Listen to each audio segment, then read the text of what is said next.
नमस्कार दोस्तों, साहित्य हमारे देश का मैं आपका एक बार फिर स्वागत करती हूँ। आज जो कहानी मैं आपके लिए लाई हूँ, कहानी प्रसिद्ध रचनाकार उपन्यासकार कहानीकार मुंशी प्रेमचंद द्वारा लिखित है। कहानी का नाम है खून सफेद। दोस्तों, ये कहानी धर्म परिवर्तन को लेकर मुंशी जी ने लिखी है, जो साधु नाम के बच्चे ने किया। वह किस परिस्थिति में किया है, उसका परिणाम क्या हुआ, यही कहानी का मुख्य विषय है, जो कहानी को बहुत ही रोमांचक बनाती है। पूरी आवाज से सुनिएगा। आइए सुनते हैं कहानी खून सफेद।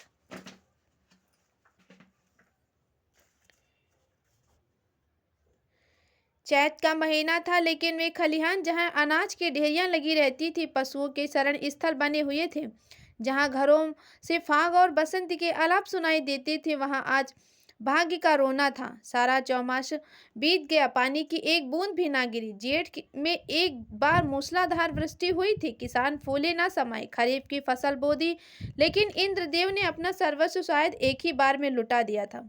पौधे उगे, बड़े और सूख गए। गोचर भूमि में घास ना जमी। बादल आते, घटाएं उमड़ती, ऐसा मालूम होता कि जल थल एक हो जाएगा, परंतु वे आशा की नहीं, दुख की घटाएं थी। किसानों ने बहुतेरे जप तप किए, ईंट और पत्थर देवी देवताओं के नाम पर पुजाए, बलिदान किए। पानी की अभिलाषा में रक्त के पतनाले बह गए, लेकिन इंद्रदेव किसी तरह पसीजे ना।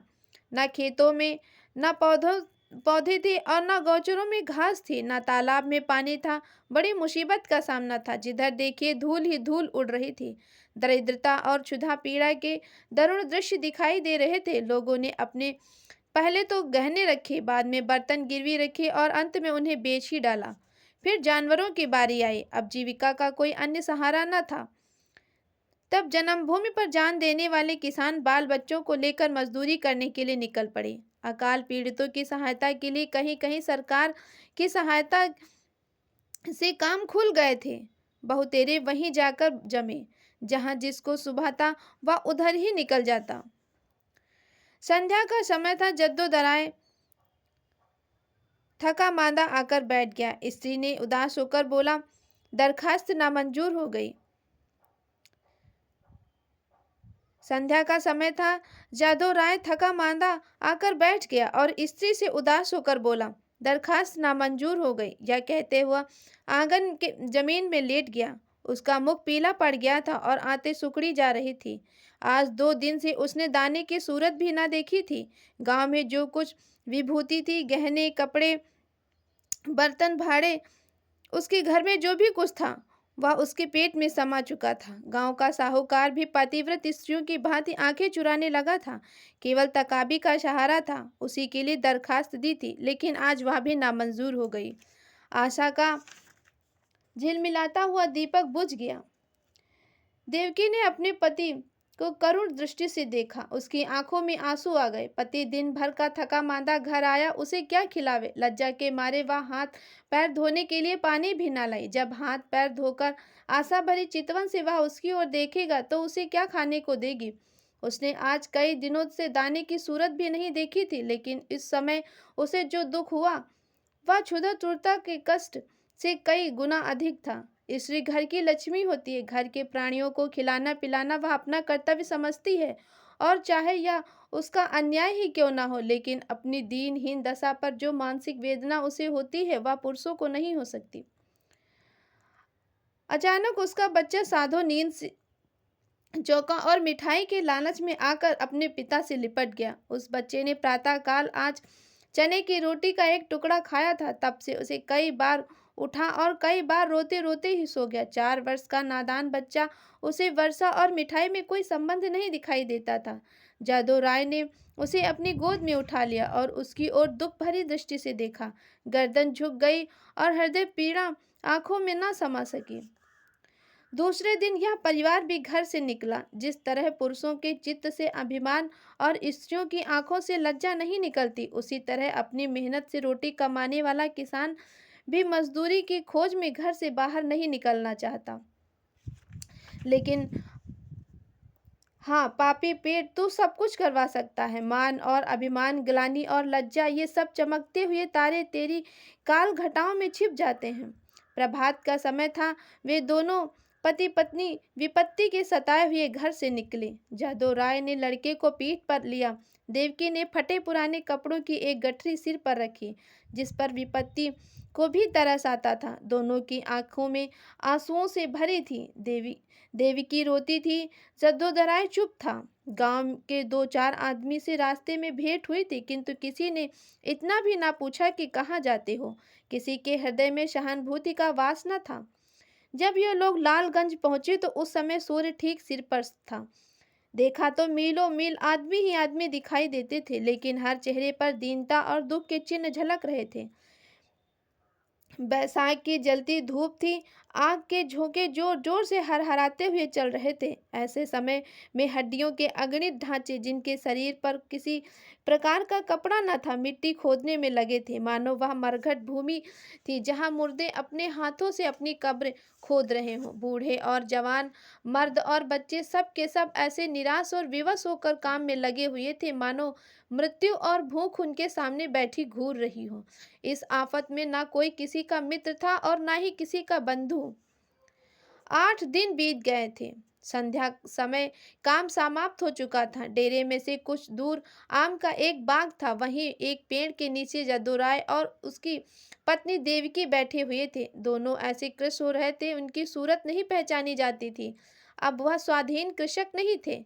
समय के हेर फेर से आज दोनों मजदूर बन बैठे थे। जद्दोराय ने अपने बच्चे को जमीन पर सुला दिया था। उसे कई दिन से बुखार आ रहा था। कमल सा चेहरा मुरझा गया। देवकी ने धीरे से हिलाकर कहा, बेटा बेटा आंखें खोलो, देखो सांझ हो गई। साधो ने आंखें खोली। बुखार उतर गया। बोला, क्या अम्मा, हम घर आ गए? घर की याद आई तो देवकी की आंखें डगमगा गईं। उसने कहा, नहीं बेटा, तुम अच्छे हो जाओगे तो घर चलेंगे। उठकर देखो कैसा अच्छा बाग है। साधो माँ के हाथों का सहारा लेकर उठा और बोला, माँ, मुझे बड़ी भूख लगी है, लेकिन तुम्हारे पास कुछ खाने को नहीं है। मुझे क्या खाने को दोगी? देवकी के हृदय में चोट लगी, पर धीरज की धर कर बोली, नहीं बेटा, तुम्हारे खाने को मेरे पास सब कुछ है। तुम्हारे दादा पानी लाते होंगे तो मैं नरम नरम रोटियां बना दूंगी। साधो ने माँ की गोद में सिर रख लिया और बोला, माँ माँ, मैं ना होता तो तुम्हें इतना दुख ना होता। यह कहकर वह फूट फूट कर रोने लगा। यह वही बेसमझ बच्चा था जो 2 सप्ताह पहले मिठाइयों के लिए दुनिया सिर पर उठा लेता था। इसी बीच कई आदमी लालटेन लिए हुए बाग में आए। फिर उनकी गाड़ियां आई। उन पर डेरे और खेमे लदे हुए थे। दम के दम वहां खेमे गड़ गए। सारे बाग में चहल पहल नजर आने लगी। देवकी रोटियां सेक रही थी। साधो धीरे धीरे उठा और आश्चर्य से देखता हुआ एक डेरे के नजदीक जाकर खड़ा हो गया। पादरी मोहनदास खेमे के बाहर निकले तो साधो उन्हें खड़ा दिखाई दिया। उसकी सूरत पर उन्हें तरस आ गया। प्रेम की नदी उमड़ गई। बच्चे को गोद में लेकर खेमे में एक गद्देदार कोच पर बिठा दिया। तब उसे बिस्किट और केले खाने को दिया। लड़के ने अपनी जिंदगी में इतनी स्वादिष्ट चीजों को कभी न देखा था। बुखार से बेचैन कर देने वाली भूख अलग मार रही थी। उसने खूब मन भर खाया और कृतज्ञ नेत्रों से देखते हुए पादरी साहब के पास जाकर बोला, तुम मुझको इतनी रोज ऐसी ही चीजें खिलाओगे? पादरी साहब इस भोलेपन पर मुस्कुरा कर बोले, मेरे पास इससे भी अच्छी अच्छी चीजें हैं। इस पर साधो राय ने कहा, अब मैं रोज तुम्हारे पास आऊंगा। माँ के पास अच्छी चीजें कहाँ है? वह तो चने की रोटियां खिलाती है। इधर देवकी ने रोटियां बनाई और साधो को पुकारने लगी। साधो ने माँ के पास जाकर कहा, मुझे साहब ने अच्छी अच्छी चीजें खाने को दी हैं। साहब बड़े अच्छे हैं। देवकी ने कहा, मैंने तुम्हारे लिए नरम नरम रोटियां बनाई हैं, आओ तुम्हें खिलाऊं। साधो बोला, अब मैं ना खाऊंगा। साहब कहते हैं कि मैं तुम्हें रोज अच्छी अच्छी चीजें खिलाऊंगा। मैं अब उनके साथ रहा करूंगा। माँ ने समझा कि बच्चा हंसी कर रहा है। उसे छाती से लगा कर बोली, क्यों बेटा, हमको भूल जाओगे? देखो मैं तुम्हें कितना प्यार करती हूँ। साधु तुतुला कर बोला, तुम तो रोज मुझे चने की रोटियां दिया करती हो, तुम्हारे पास तो कुछ नहीं है। साहब मुझे केले और आम खिलाएंगे। यह कहकर वह फिर खेमे की ओर भागा और रात में वहीं सो गया। पादरी साहब का पड़ाव वहां 3 दिन रहा। साधु दिन भर उन्हीं के पास रहता। साहब ने उसे मीठी दवाई पिलाई। उसका बुखार उतर गया। वह भोले भाले किसान यह देखकर साहब को आशीर्वाद देने लगे। लड़का भला चंगा हो गया और आराम से है, साहब को परमात्मा सुखी रखे। उन्होंने बच्चे की जान रख ली। चौथे दिन रात को ही वहां से पादरी साहब ने कूच किया। सुबह को देवकी उठी तो साधु वहां पर ना था। उसने समझा कि कहीं टपके ढूंढने गया होगा, किंतु थोड़ी देर देखकर उसने जद्दोजहद से कहा, लल्लू यहाँ नहीं है। उसने भी यही कहा कि कहीं टपके ढूंढता होगा। लेकिन जब सूरज निकला और काम पर चलने का वक्त हुआ, तब जद्दो राय को कुछ संशय हुआ। उसने कहा, तुम यहीं बैठी रहना, मैं अभी उसे लिए आता हूँ। जद्दो राय ने आसपास के सब बागों को छान डाला और अंत में जब 10 बज गए तो वह निराश होकर लौट आया। साधु न मिला। यह देखकर देवकी ढांडे मारकर रोने लगी। फिर दोनों अपने लाल की तलाश में निकले। अनेक विचार चित्त में आने लगे। देवकी को पूरा विश्वास था कि साहब ने उस पर कोई मंत्र डालकर वश में कर लिया है, लेकिन जादू को इस कल्पना के मान लेने में कुछ संदेह था। बच्चा इतनी दूर अनजान रास्ते पर अकेले नहीं जा सकता। फिर दोनों गाड़ी के पहिए और घोड़ों के टापों के निशान देखते चले जाते थे, यहाँ तक कि वे एक सड़क पर आ पहुंचे। यहाँ गाड़ी के बहुत से निशान थे। एक विशेष लीक की पहचान ना हो सकती थी। घोड़े के टाप भी एक झाड़ी की तरफ जाकर गायब हो गए। आशा का सहारा टूट गया। दोपहर हो गई। दोनों धूप के मारे बेचैन और निराश से पागल हो रहे थे। वहीं एक वृक्ष की छाया में बैठ गए। देवकी विलाप करने लगी। जद्दो राय ने उसे समझाना शुरू किया। जब जरा धूप तेज कम हुई तो फिर दोनों आगे चल दिए, किंतु अब आशा की जगह निराशा साथ थी। घोड़े की टापों के साथ उम्मीद का धुंधला निशान भी गायब हो गया। शाम हो गए। यह दोनों दुखिया हार कर एक पेड़ के नीचे टिक रहे। देवकी और जादव को अभी तक एक आशा की एक झलक दिखाई देती थी, इसलिए वे बेचैन थे। 3 दिन तक ये दोनों बिना कुछ खाए पिए अपनी लाल की तलाश करते रहे। दाने से भेंट भी नहीं हुई। प्यास से बेचैन होते तो 2-4 घूंट पानी गले से नीचे उतार लेते थे। आशा की जगह निराशा का सहारा था। दुख और करुणा के सिवाय और कोई वस्तु नहीं थी। किसी बच्चे के पैरों के निशान देखते तो उनके दिलों में आशा का और भय की लहरें उठने लगती, लेकिन प्रत्येक पग उन्हें अभिष्ट स्थान से दूर लिए जाता था। इस घटना को आज 14 वर्ष बीत गए थे। इन 14 वर्षों में सारी काया पलट गई थी। चारों ओर राम राज्य दिखाई देने लगा था। इंद्रदेव ने कभी उस तरह अपनी निर्दयता न दिखाई और न ही जमीन ने ही। उमड़ी हुई नदियों की तरह अनाज की ढेकियां भर चली। उजड़े हुए गांव बस गए। मजदूर किसान बन बैठे और किसान जायदाद की तलाश में नजरें दौड़ाने लगे। वही चैत के दिन थे। खलिहानों में अनाज के पहाड़ खड़े थे। भाट और भिखमंगे किसानों की बढ़ोतरी के गाना गाया करते थे। सुनारों के दरवाजों पर सारे दिन और आधी रात तक ग्राहकों का जमघट बना रहता था। दर्जी को सिर उठाने की फुर्सत न थी। इधर इधर दरवाजे पर घोड़े हिनहिना रहे थे। देवी की पुजारियों को अजीर्ण हो रहा था। जादव राय के दिन भी फिरे। उसके घर पर अब छप्पर की जगह खपरेल हो गया था। दरवाजे पर अच्छी बैलों की जोड़ी बंधी थी। अब वह अपनी बहली पर सवार होकर बाजार जाया करता था। उसका बदन अब उतना सुडौल नहीं। पेट पर एक शुद्धता का विशेष प्रभाव था। बाल सफेद हो चले थे। देवकी की गिनती भी गांव की बूढ़ी औरतों में होने लगी थी। व्यवहारिक बातों में उनकी बड़ी पूछ हुआ करती थी।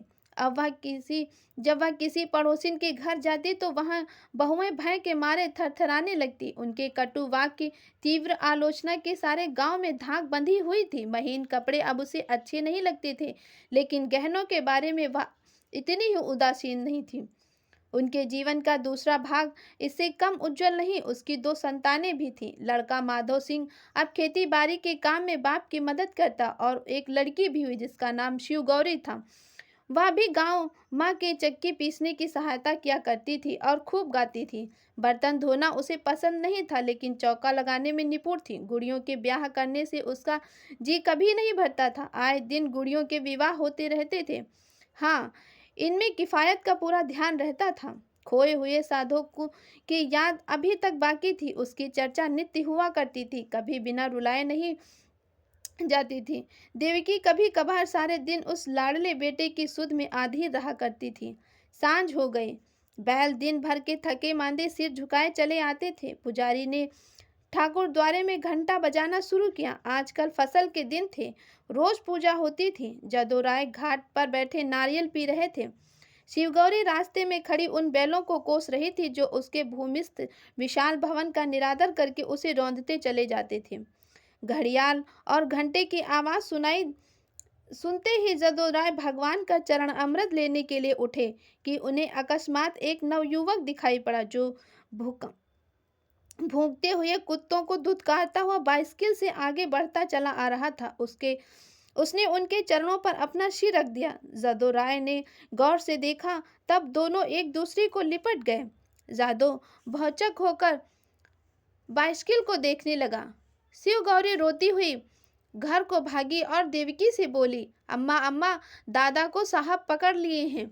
देवकी घबराई हुई घर के बाहर आई। साधु उसे देखते ही उनके पैरों में गिर पड़ा। देवकी लड़के को अपनी छाती से लगाकर रोने लगी। गांव में मर्द, औरतें और बच्चे सब जमा हो गए। मेला सा लग गया। साधु ने अपने माता पिता से कहा, मुझ अभागे को जो भी कुछ अपराध हुआ है उसे क्षमा कीजिए। मैंने अपनी नादानी में स्वयं बहुत कष्ट उठाए हैं और आप लोगों को भी दुख दिया है, लेकिन अब मुझे अपनी गोद में ले लीजिए। देवकी ने रोकर कहा, जब तुम मुझे छोड़कर भागे थे तो हम लोग तुम्हें 3 दिन तक बेदाना पानी के ढूंढते रहे, पर जब निराश हो गए तब अपने भाग्य को रोककर बैठ गए। तब से आज तक ऐसा एक दिन भी ना गया जब तुम्हारी सुध ना आई हो। रोते रोते एक युग बीत गया। अब तुमने खबर ली, बताओ बेटा, उस दिन तुम कैसे भागे और कहाँ जाकर रहे थे?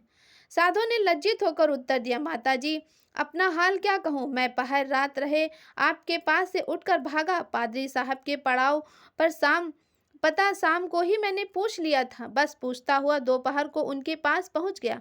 साहब ने मुझे पहले समझाया कि अपने घर लौट जाओ, लेकिन जब मैं किसी तरह ना माना तो उन्होंने मुझे पूना भेज दिया। मेरी तरह वहाँ सैकड़ों लड़के थे। वहाँ बिस्कुट और नारंगियों की भला क्या जिक्र है। जब मुझे आप लोगों की याद आती तो मैं अक्सर रोया करता था, मगर बचपन की उम्र थी, धीरे धीरे उन्हीं लोगों में हिल मिल गया। हाँ, जब से कुछ होश हुआ है तब अपना पराया समझने लगा हूँ। तब अपनी नादानी पर हाथ मलता रहता हूँ। रात और दिन आप लोगों की रट लगी रहती थी। आज आप लोगों के आशीर्वाद से यह शुभ देखने को मिला है। अब मुझे अपनी सेवा में रखिए। बहुत दिनों तक मैं अनाथ की तरह रहा हूँ। मुझे अपनी गोद में ले लीजिए। मैं प्रेम का भूखा हूँ। बरसों से जो सौभाग्य नहीं मिला वह अब मुझे दीजिए। गांव में बहुत से बूढ़े जमा थे। उनमें से जगत सिंह बोले, तो क्यों बेटा, तुम इतने दिनों तक पादरियों के साथ रहे हो, उन्होंने तुमको भी पादरी बना दिया होगा। साधु ने सिर झुकाकर कर कहा, जी हाँ, यह तो वहाँ का दस्तूर है। जगत सिंह ने जदोदराय की तरफ देखकर कहा, यह बड़ी कठिन बात है। साधु बोला, बिरादरी मुझे जो प्रायश्चित बतलाएगी मैं करूँगा। मुझसे जो कुछ भी बिरादरी का अपराध हुआ है वह नादानी में हुआ है, लेकिन मैं इसका दंड भोगने के लिए तैयार हूँ। जगत सिंह ने फिर जदोदराय की तरफ कनखियों से देखा और गंभीरता से बोले, हिंदू धर्म में ऐसा कभी नहीं हुआ।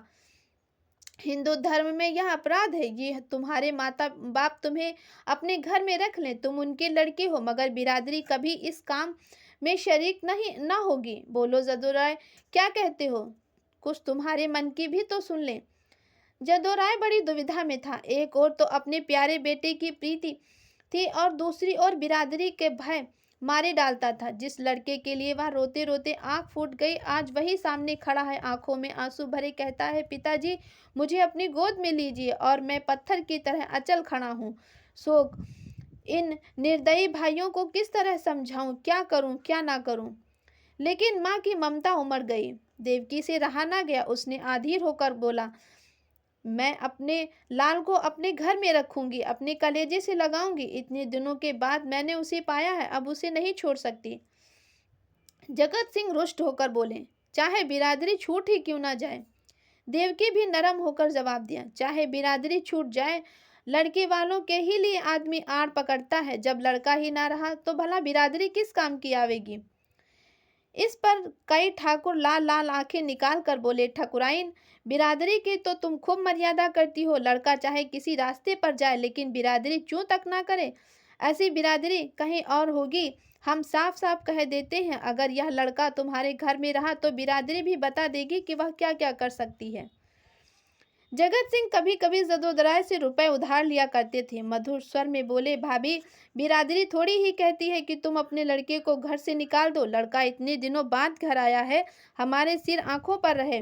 बस जरा खाने पीने और छूत छात का बचाव बनाए रखना। बोलो जादो भाई, अब बिरादरी की कहो, कहाँ तक दबाना चाहते हो? जदोदराय ने साधु की तरफ करुणा भरे नेत्रों से कहा, बेटा, जहां तुमने हमारे साथ इतना सुलूक किया, वहां जगत भाई की इतनी सी बात भी मान लो। साधु ने कुछ तीक्ष्ण स्वरों में कहा, क्या मान लूं? यही कि अपनों में गैर बनकर रहूं, अपमान सहूं, मिट्टी के घड़ा भी छूने से अशुद्ध हो जाए? ना, यह मेरे लिए ना होगा। मैं इतना निर्लज्ज नहीं हूं। जदोदराय को पुत्र की यह बात कठोरता अप्रिय मालूम थी। वह चाहते थे कि इस वक्त बिरादरी के लोग जमा है और उनके सामने किसी तरह समझौता हो जाए। फिर कौन देखता है कि हम उसे किस तरह रखते हैं। वह चिढ़कर बोले, इतनी बात तो तुम्हें माननी ही पड़ेगी। साधु राय इस रहस्य को ना समझ सका। बाप की इस बात से उसे निष्ठुरता की झलक दिखाई पड़ी। बोला, मैं आपका लड़का हूँ, आपके लड़के की तरह रहूंगा। आपके प्रेम और भक्ति की प्रेरणा मुझे यहाँ तक लाई है। मैं अपने घर में रहने आया हूँ। अगर यह नहीं तो मेरे लिए इसके सिवा कोई और उपाय नहीं है। जितनी जल्दी हो सके यहाँ से भाग जाऊं। जिसका खून सफेद, उसके बीच में रहना व्यर्थ है। देवकी ने रोकर कहा, लल्लू, मैं तुम्हें अब न जाने दूंगी। साधु की आंखें भर आईं। वह मुस्कुराकर बोला, तो मैं तेरी थाली में खाऊंगा। देवकी ने उसे ममता और प्रेम की दृष्टि से देखकर कहा, मैंने तो तुझे छाती का दूध पिलाया है, तू मेरी थाली में खाएगा तो क्या? मेरा बेटा ही तो है, कोई और तो नहीं हो गया। साधु इन बातों को सुनकर मतवाला हो गया। कितना स्नेह, कितना अपनापन था। बोला, माँ, आया तो मैं इसी इरादे से था, अब कहीं ना जाऊंगा, लेकिन बिरादरी ने मेरे कारण तुम्हें यदि जातिच्युत कर दिया तो मुझसे सहा ना जाएगा। मुझसे इन गंवारों का कोरा अभिमान ना देखा जाएगा। इसलिए इस वक्त मुझे जाने दो। जब मुझे अवसर मिलेगा तो तुम्हें देख जाया करूंगा। तुम्हारा प्रेम मेरे चित्त से नहीं जा सकता, लेकिन यह असंभव है कि मैं इस घर में रहूं और अलग खाना खाऊं, अलग बैठूं। इसके लिए मुझे क्षमा करना। देवकी घर से पानी लाई। साधु ने मुंह हाथ धोया। शिवगौरी ने माँ का इशारा पाया तो डरते डरते अपने भाई साधु के पास गई। साधु ने आदर पूर्वक दंडवत की। साधु ने पहले उन दोनों को आश्चर्य से देखा, फिर अपनी माँ को मुस्कुराते देखकर समझ गया। दोनों बच्चों को छाती से लगाया और तीनों भाई बहन प्रेम से हंसने लगे। माँ खड़ी यह दृश्य देखती थी और उमंग से फूली न समाती थी। जलपान करके साधु ने बाइसिकल संभाली और माँ बाप के सामने सिर झुकाकर चल पड़ा। वही जहां से वह तंग होकर आया था, उसी क्षेत्र में जहां कोई अपना न था। देवकी फूट फूट कर रोने लगी और जदोराय आंखों में आंसू भरे। हृदय में एक ऐसी ऐठन ऐठन सी अनुभव हुआ कि सोचता था, हाय मेरे लाल, तू मुझसे अलग हुआ जाता है। ऐसा योग्य होनहार लड़का हाथ से निकला जाता है, और केवल इसलिए कि अब हमारा खून सफेद हो गया है। तो आपको मुंशी प्रेमचंद द्वारा रचित कहानी कैसी लगी, जरूर बताएं। Thank you.